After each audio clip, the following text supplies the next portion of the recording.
Olá, nesse vídeo 1072 da CCI, nós vamos mostrar para vocês o exato momento em que o ministro Alexandre de Moraes reconhece a vitória de Jair Bolsonaro nas eleições de 2022. Sim, tem um momento que ele reconheceu a vitória e nós vamos trazer isso aqui para vocês. E vamos trazer muitas outras coisas que vão deixar você boquiaberta com esse Brasil, que virou um grande bacanal com o apoio dos maiores meios de comunicação dessa República Tupiniquim. Vamos lá?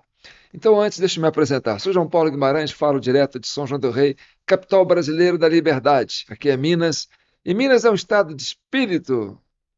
Bem, eu sou presidente dessa Comissão Cidadã de Inquérito, criada para chegar à verdade e pacificar a nação brasileira. Sou eu e um monte de brasileiros esparramado por esse Brasilzão de Deus que ajuda a gente com Pix, com comentários, com curtidas, né? E se inscreveram no canal e fazem questão de ajudar a gente a alavancar esse raciocínio, tá certo? Então vamos lá. Vamos ao momento em que o ministro Alexandre de Moraes reconhece, assim, ainda que de forma subliminar, a eleição de Jair Messias Bolsonaro em 2022. Vamos lá? Um dia depois de apresentar um relatório que apontou problemas em algumas urnas eletrônicas das mais antigas, Valdemar Costa Neto, presidente do PL, legenda do presidente da República, Jair Bolsonaro, voltou a convocar a imprensa. Ele dessa vez respondeu às dúvidas dos jornalistas. O partido reforçou as suspeitas de mau funcionamento de urnas eletrônicas com data de fabricação anterior a 2020. O partido justificou que a representação feita ao Tribunal Superior Eleitoral pediu apenas a investigação da votação no segundo turno, porque essa etapa do pleito envolveu um menor número de candidatos e, por isso, daria mais chance de ampliar a defesa. Valdemar voltou a explicar, então, que esse relatório, segundo ele, teria identificado ali supostas irregularidades, inconsistências em algumas urnas específicas, 5 modelos exatamente, em urnas eletrônicas fabricadas até 2020. Ou seja, manteve aquela posição que a gente acompanhou ontem de pedir a anulação em parte dessas urnas. Ele também disse que a intenção do partido não é tumultuar o processo ou pedir uma nova votação, uma nova eleição, que isso está dado, mas quer que, de fato, o Tribunal Superior Eleitoral analise esse relatório, essa auditoria feita pelo partido, que, segundo ele explicou também, está dentro da lei, as entidades fiscalizadoras têm o direito de apontar indícios e que aí cabe ao TSE, então, tomar as devidas providências. E constatando, então, que há algum tipo de erro, cancele ou anule cerca de 250 ou 275 mil urnas, que é o que aparece nessa auditoria. Bom, Márcio, sobre aquele despacho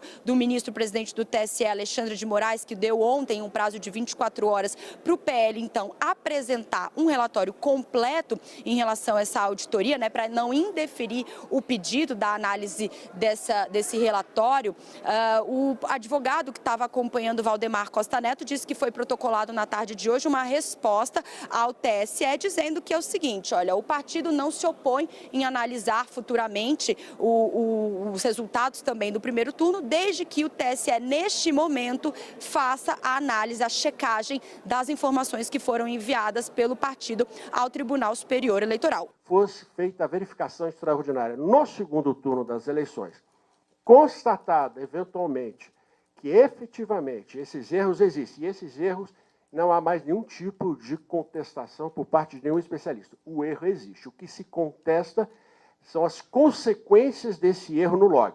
Se esse erro pode potencializar ou impedir a certificação do resultado das urnas. E volto a repetir, a nossa assessoria técnica hoje ratificou que isso impede, sim, a certificação do resultado extraído dessas urnas. Então, o ministro Alexandre de Moraes, presidente do Tribunal Superior Eleitoral, negou esse pedido do PL, né, para que fossem anulados ali os votos de cerca de 275 mil urnas eletrônicas fabricadas antes de 2020 por suposto mau funcionamento. O PL queria ainda que o TSE analisasse, então, essa auditoria realizada por especialistas a pedido do próprio partido, né, contratado pelo PL e também pela coligação que apoia o presidente Jair Bolsonaro. Isso, inclusive, foi reforçado numa coletiva convocada hoje novamente pelo presidente do partido, do PL, Valdemar Costa Neto. E aí, o que aconteceu? Na segunda-feira, Moraes, então, deu um prazo de 24 horas para que o PL apresentasse, em relação a essa auditoria, os dados também referentes ao primeiro turno, né? Alexandre de Moraes disse que, uma vez que o PL estava contestando os dados do segundo turno, as mesmas urnas foram utilizadas no primeiro turno também. E aí, hoje, na coletiva, Raquel, Valdemar Costa Neto disse que isso não iria acontecer, que o partido não ia fazer uma auditoria em relação também ao primeiro turno, não nesse momento, que isso até poderia acontecer futuramente se o Tribunal Superior Eleitoral fizesse a análise desse relatório, então, dessa auditoria enviada ao TSE somente em relação ao segundo turno. E agora há pouco a gente viu, então, uma nova decisão do ministro Alexandre de Moraes negando o pedido do partido, também bloqueando o fundo partidário do PL, aplicando ali uma multa no valor de 22 milhões de reais. Em 22 de novembro de 2022, o Partido Liberal do réu Jair Messias Bolsonaro, que havia perdido a eleição, apresentou uma representação eleitoral para verificação extraordinária das eleições e pedindo a anulação de metade das urnas só. Então, haviam urnas, alguns modelos, as urnas fabricadas antes de 2020 e as urnas fabricadas a partir de 2020. Essas urnas de antes de 2020, elas foram fraudadas, elas direcionavam votos. E as urnas depois de 2020, não. E por que isso? Porque as antes de 2020, segundo eles, teriam dado mais votos ao candidato Lula e as outras ao candidato Bolsonaro. Eu, como presidente do Tribunal Superior Eleitoral, imediatamente determinei que houvesse o aditamento da inicial, porque você não pode pedir que as urnas que você mesmo imputa como fraudulentas só fossem anulados os votos dessas urnas no segundo turno, e não no primeiro turno, onde o Partido Liberal ele elegeu 99 deputados e vários governadores. Se as urnas fossem anuladas, o Partido Liberal perderia mais da metade dos deputados. E aí a má-fé, a litigância de má-fé foi comprovada porque se recusaram a aditar. Ou seja, eles não queriam que fosse anulado eventuais urnas com problemas. Eles queriam que fosse anulado somente os votos do segundo turno num candidato que venceu a eleição. Mas os votos nos candidatos do próprio PL deveriam permanecer. Então, nesse momento, o que aconteceu? O Alexandre de Moraes, ele pediu, né, reconhecemos que vocês têm razão, existe esse problema nas urnas. Realmente as urnas estão... Ele mesmo falou, né? Onde o Bolsonaro venceu foi nas urnas que não deu problema. Aí ele admitiu. Só que ele fez aquela sugestão, olha, então, se é para anular as urnas que deram problemas, que são metade das urnas que foram usadas no segundo turno, aliás, tinha dois modelos que não deveriam mais ter sido usados no segundo turno, quer dizer, nas eleições de 2022, que era o modelo 2009 e o modelo 2010, porque só pode usar durante 10 anos, depois tem que trocar. Enfim, o Alexandre de Moraes, de uma certa forma, reconheceu a vitória de Bolsonaro, mas ele falou o seguinte, olha, vamos anular, tá bom, mas vamos anular as urnas do primeiro turno, também, porque as mesmas urnas, né, os modelos antigos, que são 5 modelos, foram usadas no primeiro turno. Aí o PL falou, não, a gente quer anular só o primeiro, só o segundo. Depois, mais para frente, a gente pode estudar. Mas aí o Alexandre de Moraes passou o rodo e falou assim, não vai anular nada. Tá bom? Agora presta atenção.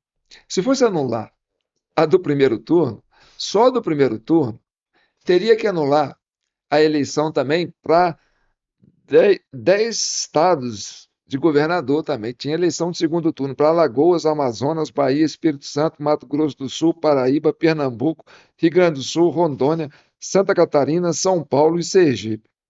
Ou seja, teriam que anular não só a candidatura para presidente, mas aí ia afetar todos esses também, porque as urnas estavam com problema. E esses problemas das urnas foram identificados. O Alexandre de Moraes reconheceu. Quando ele diz que, olha, eu reconheço, vamos anular as urnas do primeiro turno também, é sinal que ele reconheceu, entendeu? Que as urnas que deram certo foi aonde Bolsonaro ganhou, entendeu? Mas aí o PL não anulou. Bem, agora nós vamos trabalhar em cima desse relatório do PL, porque o relatório foi feito e ele mostrou, e o Alexandre de Moraes viu e concordou, falou, vamos anular, mas vamos anular tudo. Aí o PL falou que não, que já tinha eleito, né, o governador lá de... Aonde? Deixa eu ver aqui. Né? Tinha eleito um monte de senador, um monte de deputado do PL e tal.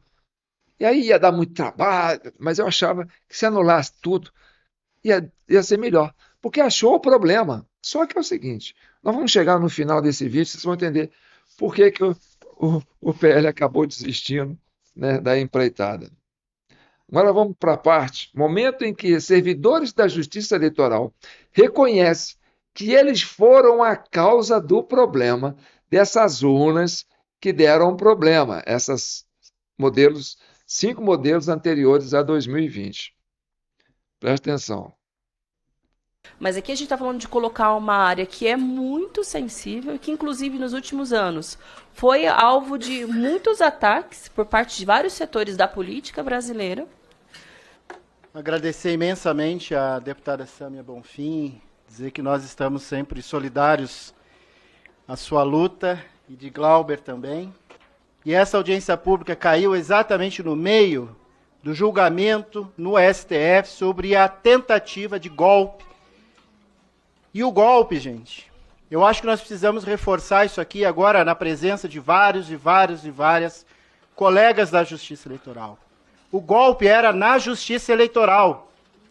A intervenção era no Tribunal Superior Eleitoral e com a criação, ontem foi revelado aqui, o Leopoldo me chamava a atenção, de que a ideia era fazer uma intervenção no TSE e criar uma comissão nacional eleitoral na qual os servidores da Justiça Eleitoral não fariam a outra eleição.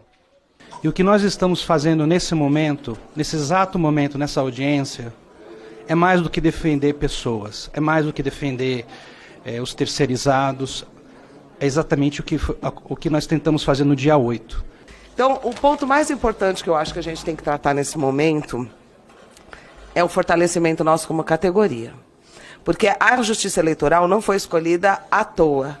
Ela é a menor das justiças federais e ela é que dá o resultado mais importante em termos de políticas, né, para os cidadãos. Então a gente precisa conseguir colocar nas autoridades a consciência de que eles querem estar aqui porque nós estamos organizados e eles têm medo da gente. Bem, essa aí foi uma audiência pública que esses servidores da Justiça Eleitoral fizeram no ano passado. Por quê? Porque eles queriam tirar essa turma. Pelo menos o Estado de São Paulo falou, olha, não vamos trabalhar com essa mesma turma que fez as eleições de 2022, não. Porque a gente sabe desse pessoal que eles não são flor que se cheira. E aí, tem uma questão que é os requisitados, que são servidores que vêm requisitados de outras repartições para trabalhar na Justiça Eleitoral no período eleitoral. E são os mesmos que vêm aí há muito tempo, entendeu? Estão mais de 30 anos aí, às vezes 20. E aí, eles falaram assim, não, nós não vamos chamar os requisitados, vamos chamar só terceirizados. Essa turma aí foi fazer greve, foi para cima, para não deixar que colocasse terceirizados aí, não. Eles não querem ninguém, e tem que ser só os requisitados, só a mesma turma, que é aquela turma que fez esse problema nas eleições de 2022, que deu aqueles problemas nas urnas, tá certo? E aí, o que acontece? Eles fizeram audiência pública, foram para cima e conseguiram com a Carmen Lúcia essa portaria aí, ó, portaria do TSE, número 294, de 30 de junho de 2025. Prorroga excepcionalmente o prazo para devolução dos servidores requisitados da Justiça Eleitoral para devolução aos órgãos de origem, submete a presente decisão ao Tribunal de Contas da União. Então, isso aqui, ó, o que ela resolveu? Ó, fica prorrogado para 30 de dezembro de 2026 a permanência de servidores municipais e estaduais à disposição da Justiça Eleitoral, cujo prazo requisitório, igual ou superior a 5 anos, tenha se completado até 30 de 6 de 2025. Determina-se aos tribunais regionais eleitorais, em avaliação da pertinência, a necessidade de prorrogação do prazo, observando rigorosamente o que dispõe o artigo tal, papapá, e entra em vigor. Essa portaria foi publicada aí, ó, no dia 30 de 6 de 2025. Volta para mim. Então, o Brasil quer resolver esse problema. A Carmenúcia se tornou parte do problema. Porque ela não quer tirar esse pessoal, quer deixar esse pessoal continuar fazendo isso aí, que estão fazendo. Entendeu? E tem uma fala que chamou muita atenção, que é essa fala aqui, ó. Vou colocar atenção aqui, ó. Desse rapaz que vem depois desse aqui, ó. Preste atenção. Servidores da Justiça Eleitoral não fariam a outra eleição. E o que nós estamos fazendo nesse momento, nesse exato momento, nessa audiência, é mais do que defender pessoas, é mais do que defender os terceirizados, é exatamente o que nós tentamos fazer no dia 8. Então, quando ele fala o que nós tentamos fazer no dia 8, você cria uma especulação em cima dessa fala dele, que é muito curiosa. Por quê? Porque, bem, foi constatado problema nas urnas, que essas urnas antigas. E o PL levou e mostrou os documentos. Ó, tá aqui, ó, tem os logs das urnas que mostram tudo, porque agora é público, né? Qualquer um pode ir lá baixar os logs e fazer uma auditoria nas urnas. Entendeu? Isso não existia antes, isso é recente agora. Então, o próprio Alexandre de Moraes reconheceu, olha, realmente tem problema nessas urnas. Então, vamos anular todas as urnas também das eleições, todas essas urnas de modelos anteriores, nas eleições de 2000, do primeiro turno. Ou seja, Alexandre de Moraes reconheceu o problema. Porque quando ele fez essa provocação, então vamos anular tudo, é porque ele reconheceu. Você concorda comigo? Então, se ele reconheceu que o problema estava nas urnas antigas e que as urnas novas não tinham problema, ele reconheceu que o Bolsonaro ganhou no primeiro turno, no segundo turno. Tá certo? Então, quando esse rapaz fala isso, o que nós fomos fazer... Eu vou repetir isso aqui, porque isso é muito curioso, gente. Preste atenção. Servidores da Justiça Eleitoral não fariam a outra eleição. E o que nós estamos fazendo nesse momento, nesse exato momento, nessa audiência, é mais do que defender pessoas, é mais do que defender os terceirizados, é exatamente o que nós tentamos fazer no dia 8. Então, quando ele fala isso que nós tentamos fazer no dia 8, eu fico com a pulga atrás da orelha, falando assim, então essa turma que fez o dia 8 de janeiro, essa turma que foi lá convocar esse povo aí para ir lá para Brasília desavisado para ser preso, para ser, né, cair nessa emboscada, ele falou, nós tentamos fazer no dia 8. O que aconteceu no dia 8 de janeiro? Né? O que eles chamam de tentativa de golpe, o que eles tentaram fazer no dia 8. Então, é porque eles estavam na mira do Brasil, falaram, vocês fizeram merda nas eleições. E aí eles falaram, não, nós éramos o alvo, a gente não podia mais fazer eleições, a gente podia até ser preso. E aí eles fazem essa coisa e falam, nós fizemos o 8 de janeiro. Aí a outra fala que a turma tem medo de nós, porque nós somos uma categoria organizada. Então, meu amigo, o Brasil está complicado, porque, olha, essa turma agarrou com os dentes. Por isso que o PT fica tranquilo, eles não perdem a eleição, estão com a máquina e com a turma na mão. E eles estão no Brasil inteiro. Agora vamos avançando, né? Na auditoria do PL, e que o Alexandre de Moraes reconheceu como verdade. Nós vamos aqui para esse momento aqui, ó. Momento em que um servidor da Justiça Eleitoral anuncia uma invasão numa urna eletrônica para inserir vários votos no lugar de outros eleitores. Isso aí foi nas eleições de 2024 para prefeito no estado de Goiás. Acompanhe. Essa turminha da Justiça Eleitoral, vai vendo. Então, para quem acompanhou, né, o evento do primeiro turno, basicamente é uma repetição numa escala um pouco menor. Eu gosto de ficar mais para frente. Numa escala um pouquinho menor. Então, nós teremos aqui o sorteio hoje de 9 sessões, né, de 9 urnas eletrônicas, para 3 tipos de auditoria que nós vamos realizar amanhã. Esse é o primeiro sorteio que nós vamos fazer. Depois vem um outro grupo de outras 5 urnas, também para um teste de integridade, que vai ser realizado no TRT, também lá no setor Bueno. Esse teste de integridade é semelhante ao teste que vai ser feito no IP. Vamos também colocar votação na urna, né, das cédulas que nós vamos preencher daqui a pouco. E, ao final, também verificar se a votação que foi lançada naquela urna foi o que ela apurou. Diferente do outro teste, com a biometria, esse não tem a biometria do eleitor, porque vai ser 5 sessões ali, que nós vamos sortear em um dos 3 municípios, e o ambiente, não vamos trazer o eleitor para colocar a biometria. Então, é como se o mesário estivesse liberando o eleitor para votar sem uso da biometria, nesse segundo momento. Vocês entenderam o que ele acabou de dizer? Que vão pegar 5 urnas prontas para ser usadas, lacrada, com as cargas de mídia, com os dados dos eleitores daquela sessão eleitoral, levar para um ambiente reservado e colocar alguém para invadir aquela urna, encher ela de voto e votar no lugar daqueles eleitores que estão com seus cadastros registrados naquela urna.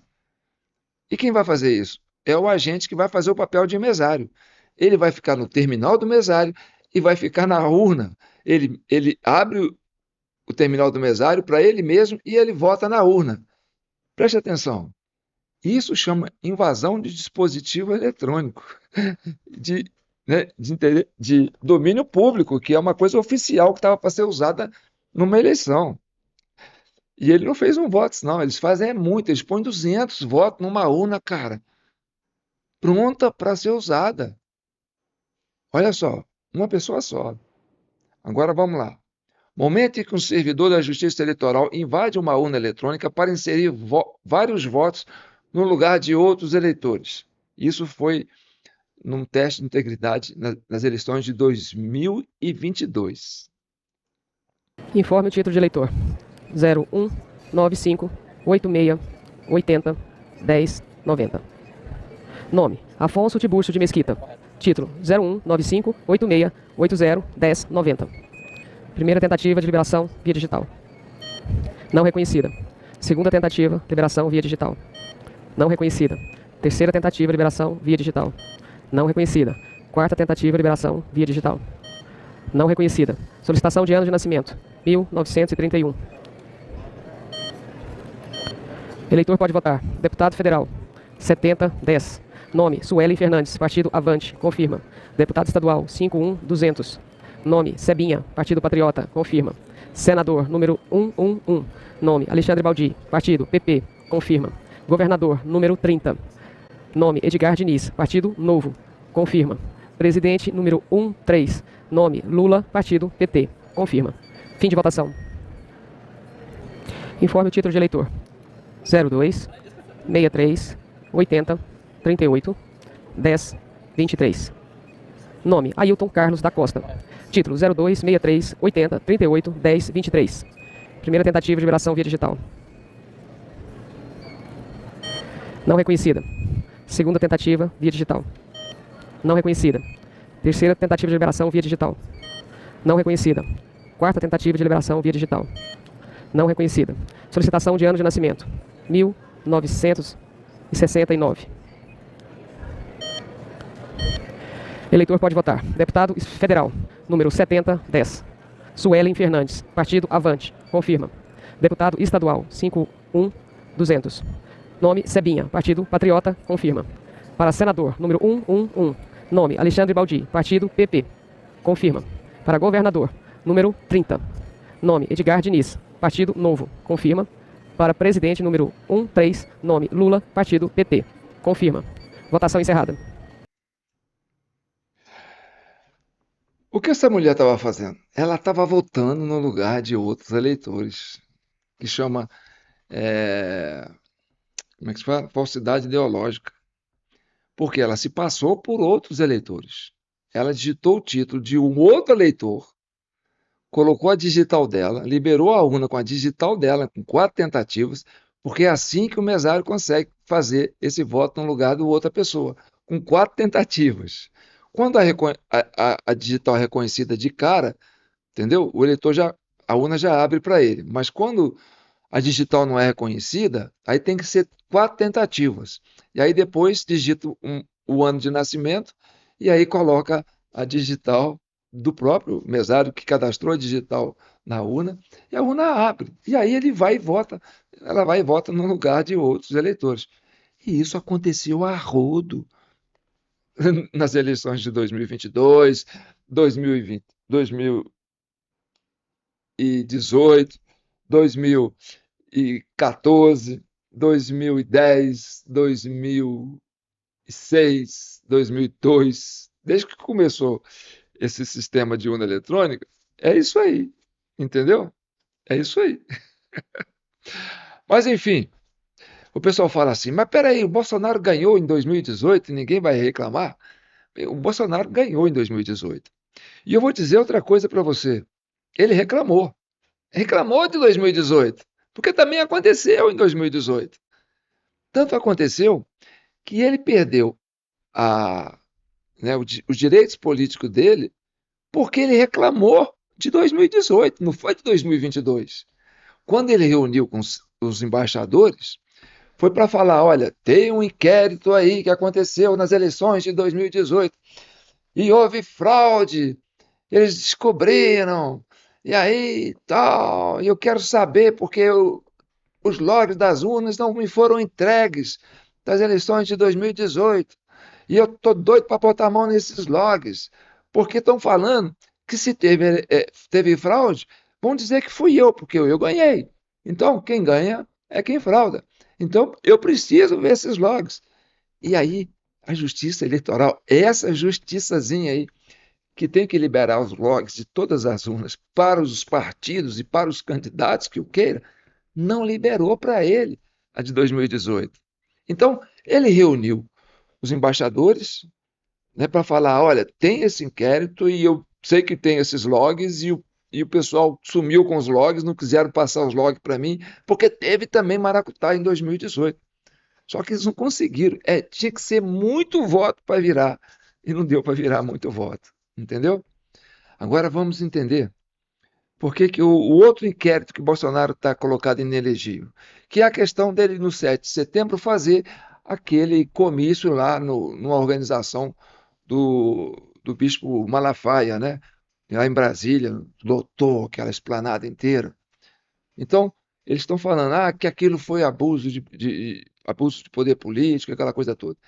Porque explorou uma data de 7 de setembro que estava tendo desfile em Brasília. Agora, presta bem atenção. O desfile oficial de Brasília aconteceu lá na Praça dos Cristais, onde é o acampamento, o QG de Brasília, que deu aqueles problemas todos lá. Isso fica a uns 8 quilômetros da esplanada dos ministérios, onde aconteceu o comício do Malafaia. E outra coisa, foi bancado pelo Malafaia, com as coisas dele lá. Não foi bancado com dinheiro público, entendeu? E também não foi no mesmo momento, foi num momento diferente. Ele saiu, acabou o evento lá, ele pegou, saiu de lá, andou 8 quilômetros e foi para esse evento. Ao contrário do Lula.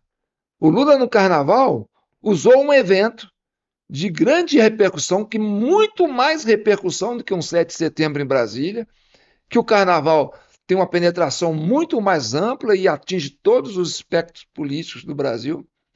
O cara bancou, com dinheiro público, uma escola de samba para fazer campanha e para meter o pau no adversário, meter o pau no Bolsonaro, botar o Bolsonaro lá desfilando numa cadeia, entendeu? Botar os patriotas num lata em sardinha, enlatada, e com dinheiro público, e transmissão em rede nacional.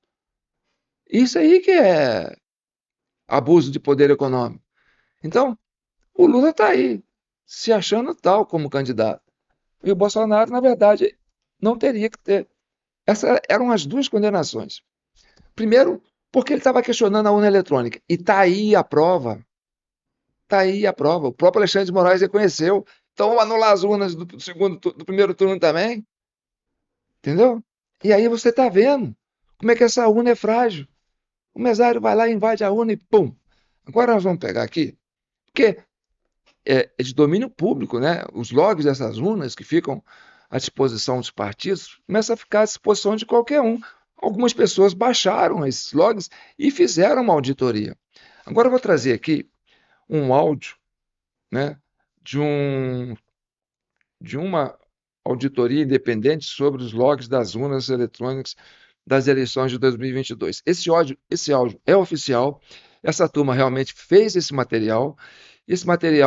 Esse áudio, inclusive, foi usado pela Rede Globo no programa Fantástico, só que eles colocaram uma parte desse áudio e tentou julgar um 7-1 para dizer que os caras estavam reconhecendo que não tinha fraude. A Globo sabia disso, cara. Tá todo mundo. É um bacanal esse país, cara. Não, faça o favor. O que nós viramos? Vamos ver esse áudio. E aí vai aparecer o log, né, que foi um log. Vou mostrar o log aqui, ó. Esse é o log que foi divulgado pelo auditor do PL na TV Senado. Tem até, né, o símbolo da TV Senado ali, ó. Porque no log fala a hora, o dia que teve a votação, a hora do voto, como é que o voto entrou, entendeu? E aí, se você olhar nessas primeiras linhas aí, ó, você vai ver solicita digital, tentativa 3 de 4. Captura digital, tentativa 3 de 4. Digital capturada não corresponde à digital do eleitor. Polegar direito score, polegar esquerdo, indicador direito, indicador esquerdo. Número de tentativas de reconhecimento do dado, tentativa 3 de 4. Solicita digital, tentativa 4 de 4. Capturada digital, tentativa 4 de 4. Dedo reconhecido e o score para habilitá-lo. Tipo de habilitação, do eleitor, biométrica. Ou seja, essa é a habilitação feita pelo mesário. E aí vai, e o cara vai, voto confirmado para deputado federal. Voto confirmado para deputado estadual. Tecla indexada pressionada. Voto confirmado para senador. E aí deu um erro lá e a máquina desligou, depois tiveram que desligar na chave. Agora, preste atenção nesses marcos em vermelho aí, ó. Em cima está escrito assim, ó, número de série errado em todas as linhas de logs de todas as urnas antigas. Esse número aí que eles estão apontando nessa coluna é o mesmo número, tá vendo? Ele acontece em todas as linhas de todos os logs das urnas antigas. E não aparece nos logs das urnas novas, 2020. Agora você sabe. Eu entendo porque esse número aí talvez explique por que as urnas antigas o Lula ganhou e as urnas novas o Bolsonaro ganhou. Porque esse código inválido não tinha nas urnas novas. E as urnas novas não tiveram votos após as 17 horas. Só as urnas antigas. Essa que tem esses problemas nos logs. Essa que o PL queria anular. Essas que o Alexandre de Moraes queria anular no primeiro e no segundo turno. Por quê? Porque eles reconheceram o problema. E qual que era o problema? Vamos lá. 8 horas, abriu a votação. Todo mundo votando. Numa vacilada, o mesário coloca os números lá. Vai votando. A hora que chega às 19 horas, as duas urnas, a antiga e a nova, encerram. Às 17 horas, né? Encerram. E aí, Essa aqui são as urnas novas. Pum, fechou. Foi para o TSE. Computou os votos. As urnas antigas não foram entregues. Foram indo, foram entrando votos, foram entrando votos, foram entrando votos, foram entrando votos. E aí entrou, depois das 17 horas, nas urnas antigas, 4.068.000 votos. Então, esses 4.068.000 votos que entrou nas urnas antigas, jogou o Lula para cima. Entendeu? Por isso que o Lula ganhou nas urnas antigas. E o Bolsonaro ganhou nas urnas novas. Por quê? Porque ela fechou às 17 horas. E as urnas antigas continuaram recebendo um voto, E aí, a culpa é de quem? Dessa turminha aí. Entendeu? Agora vamos ver o áudio do analista que fez a auditoria dessa urna. Dessas urnas antigas. Farinha. Bom dia, esses caras da BIM vieram aqui, ficaram 2 ou 3 dias. Aí não é desmerecendo, mas a gente chegou numa conclusão que assim, os caras estudaram para entrar num concurso, passaram no concurso, mas tecnicamente são fracos demais.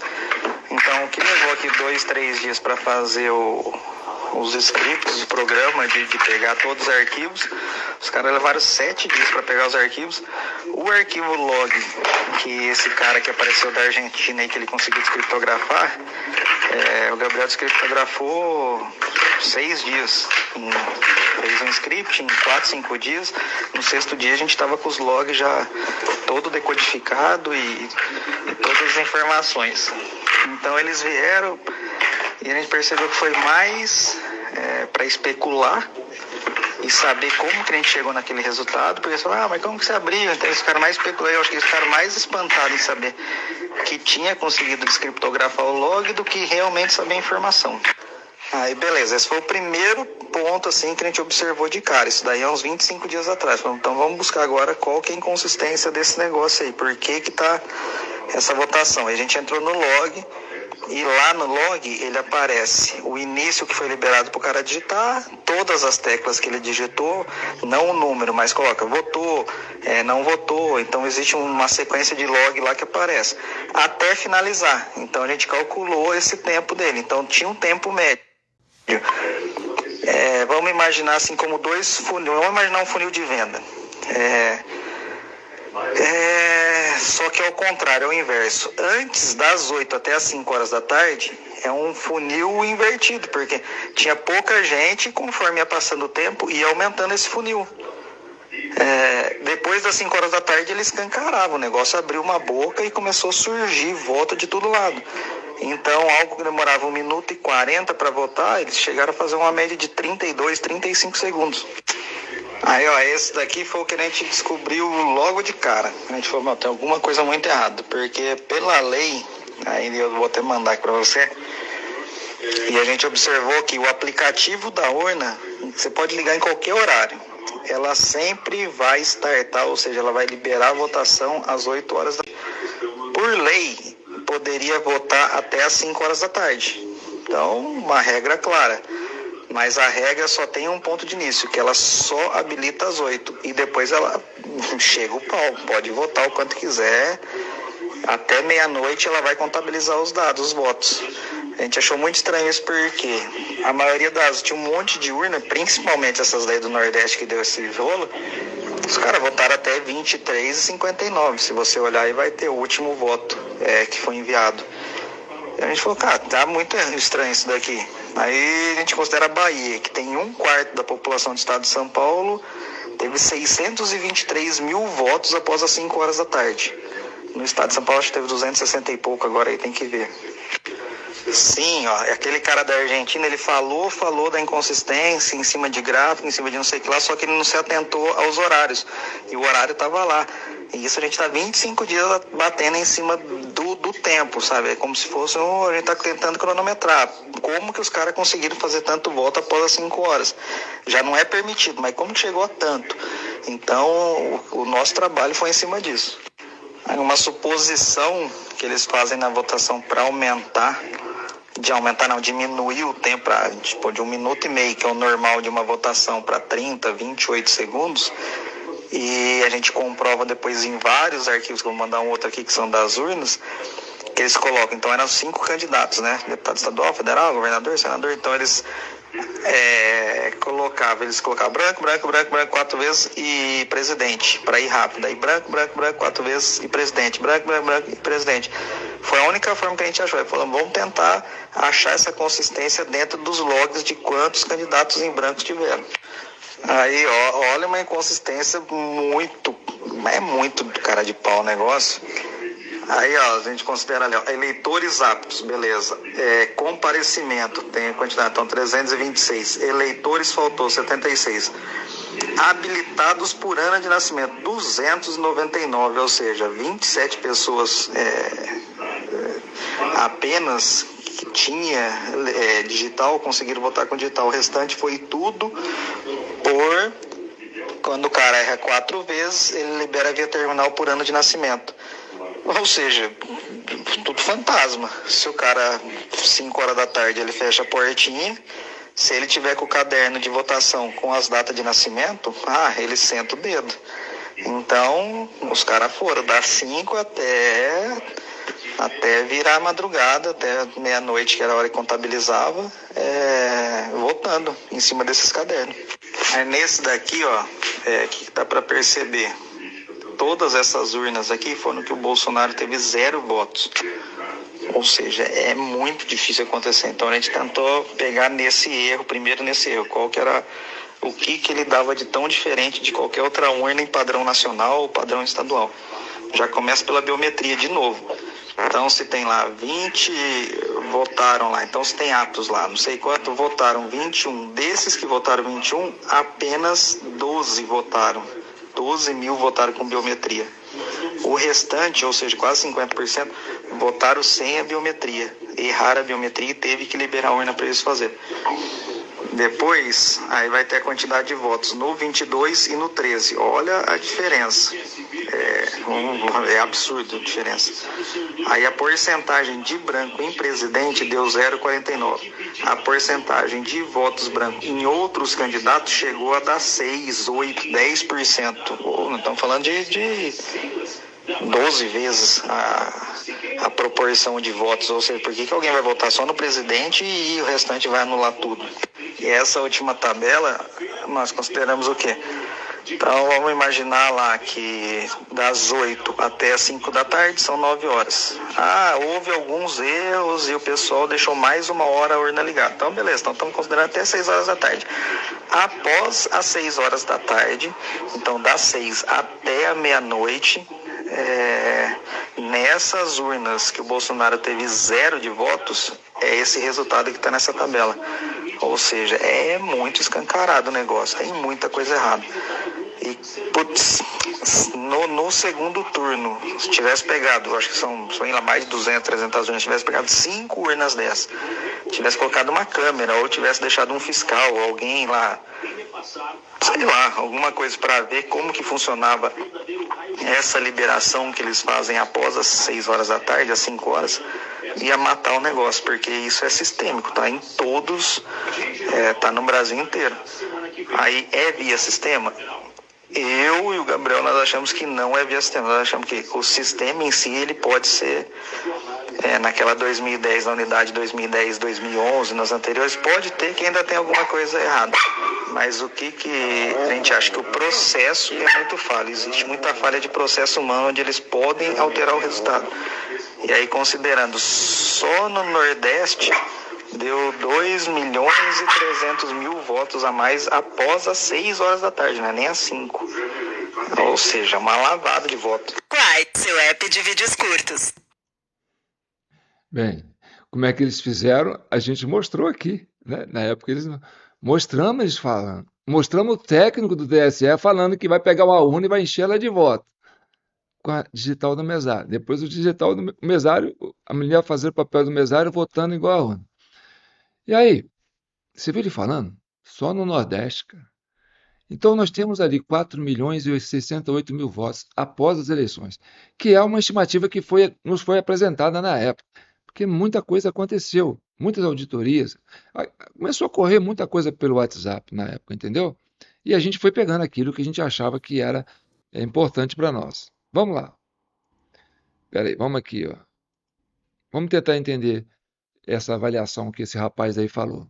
Bem, total de votos válidos no segundo turno de 2022 foram 118.552.353 votos. Votos após as 17 horas no segundo turno, 4.068.214 votos, registrados nos logs das urnas. Isso moveu a intenção de voto em 3,42%. Lula ficou com 1,8% na frente de Bolsonaro, diferença absoluta de 2.139.645 votos.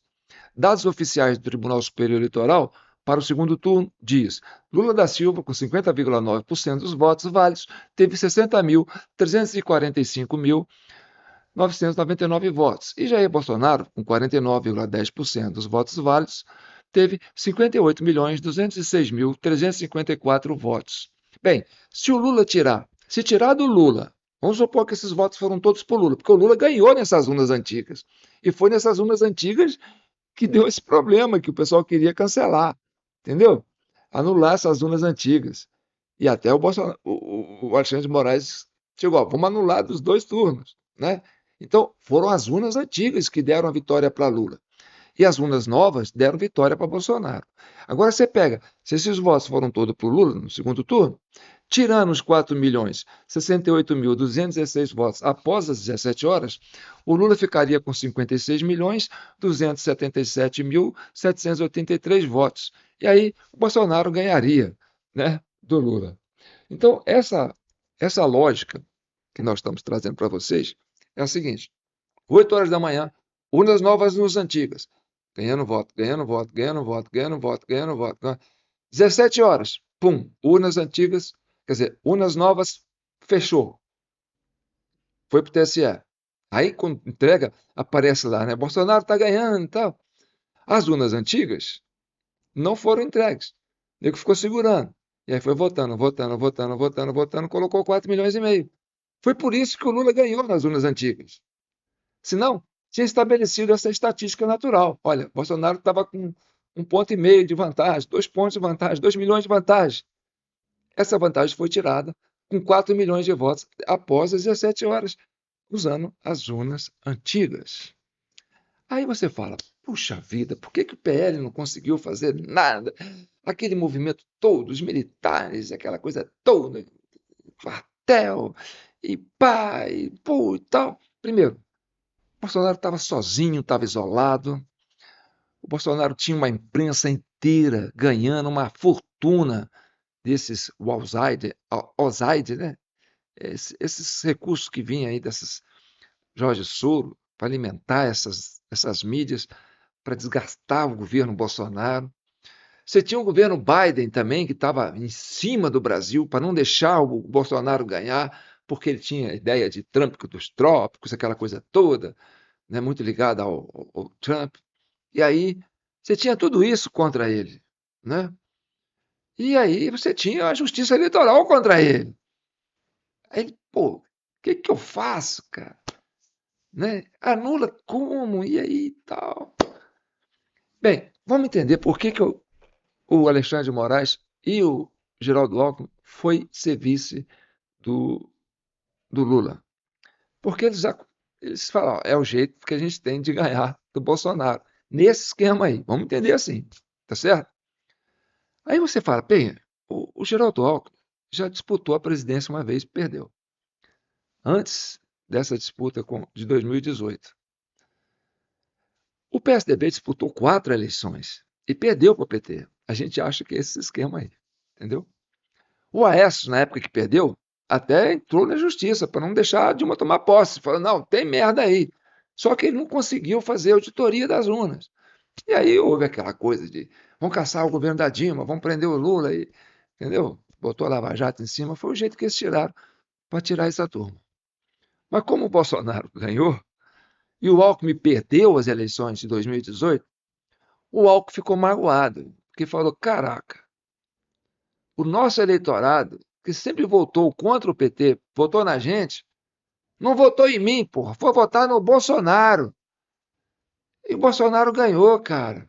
E eu tinha uma coligação enorme, a gente caçou a Dilma, prendeu o Lula, Entendeu?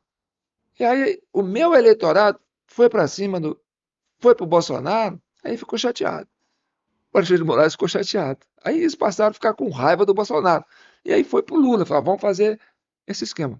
Agora, teve um que perdeu, que ficou chateado, que sabe que ganhou e perdeu, que foi o Aécio Neves. Entendeu? Em 2014. Agora, o Aécio Neves não fez o que o Alckmin fez. Por quê? Porque o Aécio Neves, quando ele disputou, e ele entendeu que ele ganhou, quem elegeu ele, que ele entende, olha, eu ganhei aquela eleição, mas tiraram de mim. Foi o mesmo eleitorado que votou no Bolsonaro. Então, o Aécio, ele não chegou a ser traído por essa turma. O Alckmin, sim. Por isso que o Alckmin ficou mordido. Entendeu? O que mais que a gente tem aqui? Vamos ver.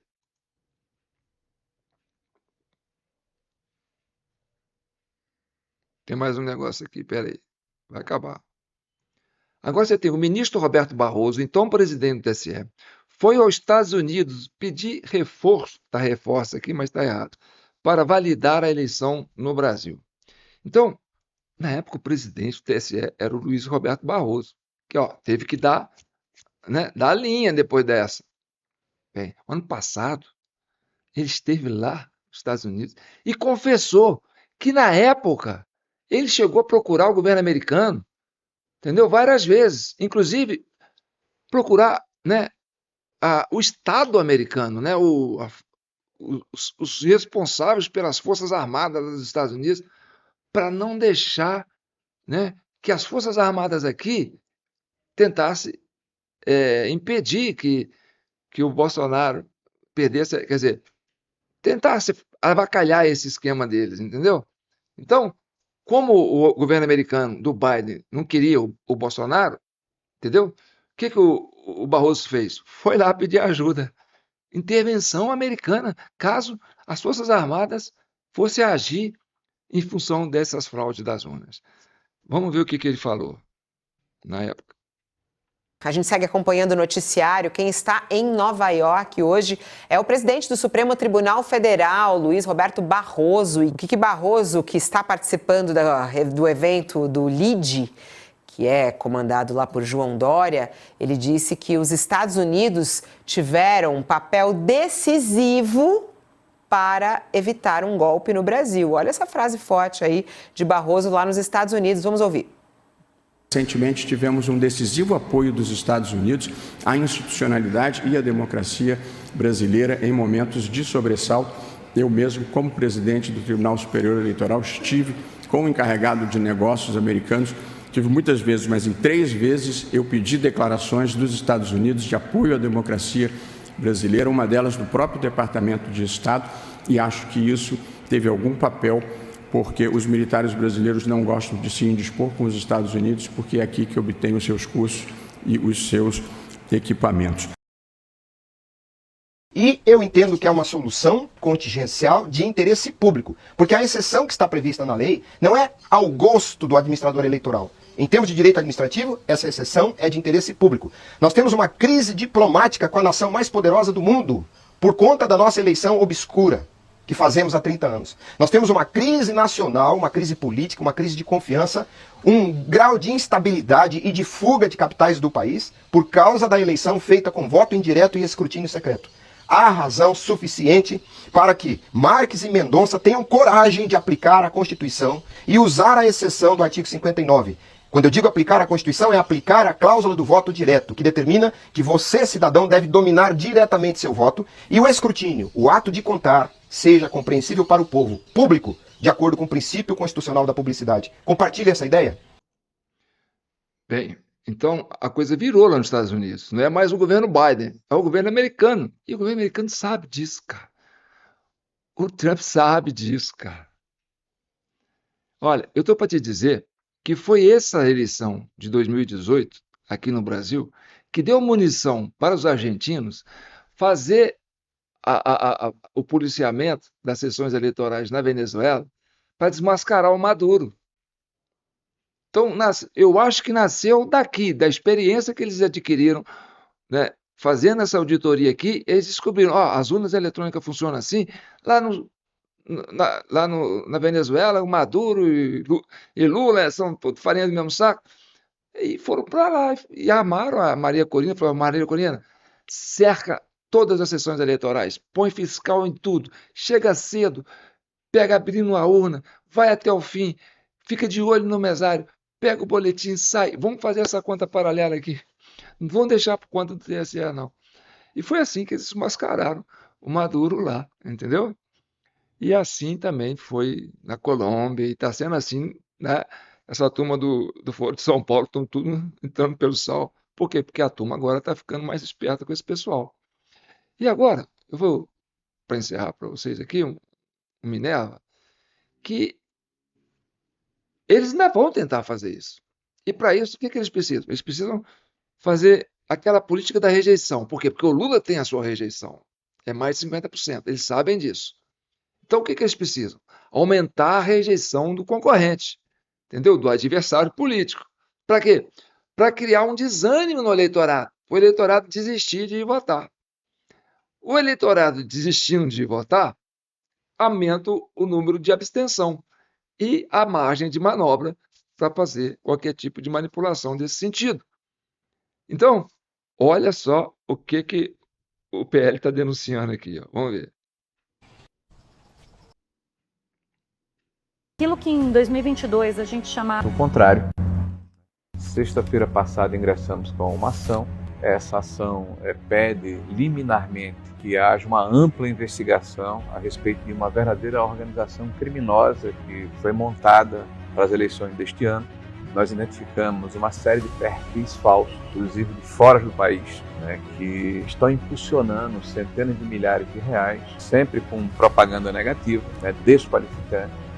Perfis que normalmente não têm seguidores, têm 10, 12, 15 seguidores, que impulsionam centenas de milhares de reais de uma só vez, em seguida desaparecem. A campanha por acidente, em fevereiro, quando estava acompanhando nos anunciantes, em quem contrata impulsionamento na plataforma Meta, ela por acaso detectou que alguns perfis muito pequenos, então perfis recém-criados com 30, 40 seguidores, então um perfil que não tem a importância, porte relevante, estavam fazendo contratações de R$200 mil. Aquilo que em 2022 a gente chamava de milícia digital virou menor infrator. Bem, então, o que eu falo? Eu acho que essa turma da Justiça Eleitoral, entendeu? É onde está a máquina do PT. Então, olha só, são 500 mil urnas. Esse povo está no Brasil inteiro, entendeu? E é a máquina, é assim que eles ganham a eleição. Agora eu falo para vocês que a nossa missão aqui é do fundo do coração, é pacificar o Brasil e chegar à verdade, entendeu? Agora, essa análise é para vocês, brasileiros. Vocês têm que aprender, a lidar com esse desafio, que é enorme. A gente tem que sair desse círculo vicioso. Por isso que a Comissão Cidadã de Inquérito, é uma organização social sem fins lucrativos, feita digitalmente, de forma online, por vários brasileiros sérios, que querem realmente resolver o Brasil, devolver o Brasil para os brasileiros. E aí eu conto com você para compartilhar, para comentar, para curtir, para se inscrever no canal da TV Del Rey e continuar apoiando essa comissão que tem esse papel tão nobre, que trazer a verdade pura para você, sem preconceito nenhum. Tá bom? Não esqueça da nossa chave Pix, jpnoticias@gmail.com. Tá bom? Agradecendo quem mandou ontem, os que estão mandando hoje e os que vão mandar amanhã. Um abraço, fique com Deus.